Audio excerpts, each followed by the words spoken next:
नन्हे बच्चों में सरहदों और अंदरूनी मुल्क अवाम के मुहाफ़िज़ों से मिलाने और उनके दिलों में इन फोर्सेस की मोहब्बत जगाने के लिए निजी स्कूल ने इन्हें डिस्ट्रिक्ट पुलिस ऑफिस का विज़िट कराया, जहां बच्चों ने डीपीओ के साथ दोस्ताना माहौल में वक्त गुजारा। आज बच्चों को पुलिस स्टेशन लाया गया और क्योंकि ये वो बच्चे हैं जिनको ये एहसास दिलाना ज़रूरी है कि हमारे नौजवान, हमारे पुलिस एहलकार, हमारे आर्मी अफसरान जो हैं इनकी हिफाजत के लिए अपनी रातों की नींद हराम करके सरहदों पे मौजूद हैं और हर वक्त इनकी हिफाजत के लिए हमतन महब है। डीपीओ आमिर खान नियाज़ी कहते हैं कि बच्चे कुदरत का अनमोल तोहफ़ा और मन के सच्चे होते हैं। इनके साथ वक्त गुजार कर दिली सुकून महसूस हुआ।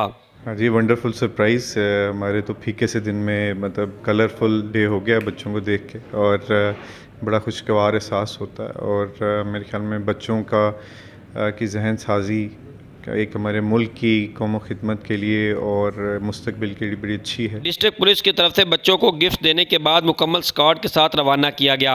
वालिदैन का कहना है कि पुलिस के इस इक़दाम से नन्हे बच्चों के दिलों में इन फोर्सेस की मोहब्बत में इजाफा हुआ है।